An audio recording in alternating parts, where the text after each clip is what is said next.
From 2016 to 2020, they tried to take him out of power. It didn't work. From 2020 on to 2024, they tried to put him in jail and did everything else. Oprah Winfrey the other day said that if Donald Trump wins this election, it will be the last chance Americans have to cast a ballot. Instead of just simply saying, hey, we're in power and we're not serving our constituents, we might change tack on things around migration or trade or culture wars or whatever the thing. They just said, no, no, no, this guy is our Emmanuel Goldstein. He is the enemy that must be destroyed. And that's great for people who are in that club, you know, because they've got somebody who they can say, oh, well, yeah, this is the one we hate.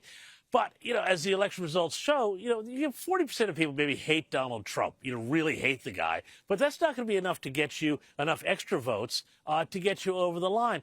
And the whole thing about the lying and the telling the lies and the character assassination and the destruction, it's because ultimately Trump was pushing up against an establishment that was, you know, a great big hollow edifice. There was nothing inside it in terms of anything to offer anybody. And so he was able, I think, to stand up to this and win.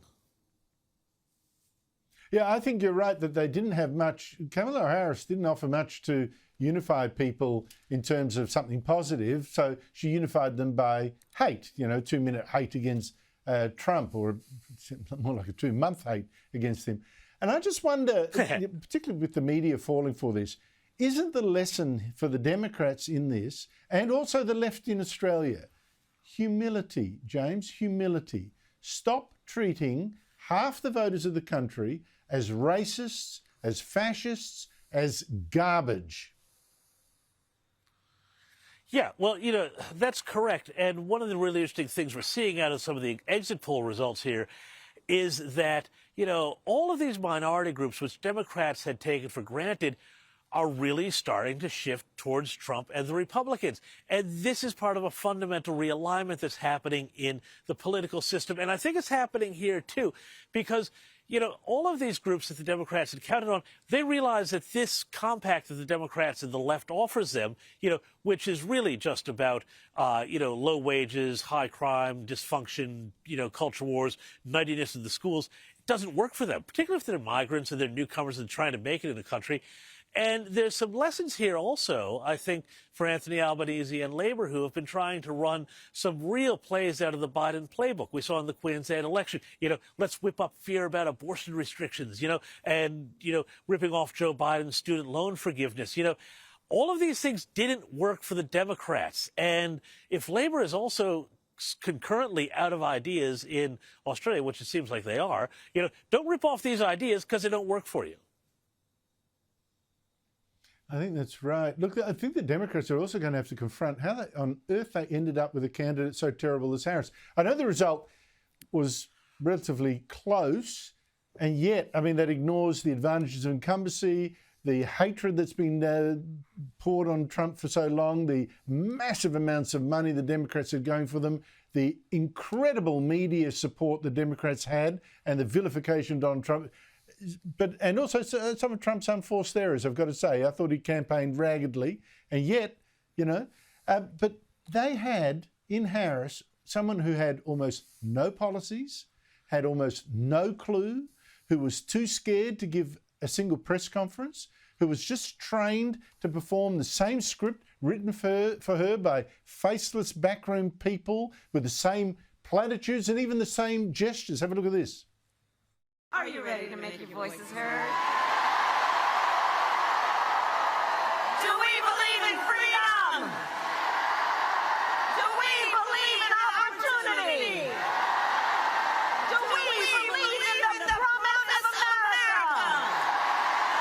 And are we ready to fight for it? And when we fight, we win. That's the thing. They campaigned with an empty vessel who couldn't connect on a human level with voters. Is that the case? Well, yeah. Well, yeah, it's completely the case. I mean, remember in 2020, Kamala Harris bombed out of the primaries when she tried to run for president on her own right in 2020 because she was so utterly unlikable. She came to the vice presidency because they needed to balance the ticket. And then, you know, they tried to do this weird thing where they tried to flip out the presidential candidate, do kind of a parliamentary sort of thing, like you'd see in a parliamentary government almost, you know, put in a new leader and then speed run them to an election and hope you get through. You know, that's what they were trying to do here. And we've seen this happen in kind of end-of-term governments in Australia as well. It doesn't work. So, you know, it was an act of desperation. The fact that they talk about democracy and yet obviated this fundamental American democratic principle, which is that nominees are vetted by this primary and caucus process so that, you know, people understand who they are, and then tried to subvert essentially the press by doing an end run around them and not talking to the media, which they keep saying, oh, you know, the First Amendment is a check on American democracy and all this sort of thing, you know, but then completely ignoring it. You know, it's the height of hypocrisy. No wonder they lost. I just think there's going to be a lot of finger pointing going on here, James. I believe that Barack Obama and Michelle Obama didn't necessarily want Kamala Harris at all. Other grandees foisted her on them. There was a thought that, oh my gosh, we can't, you know, give, you know, stop a black woman from getting her chance. That would be racist. And they paid for it. James Morrow, thank you so much indeed for your election coverage this week and coming on the show so late at night. I really appreciate it.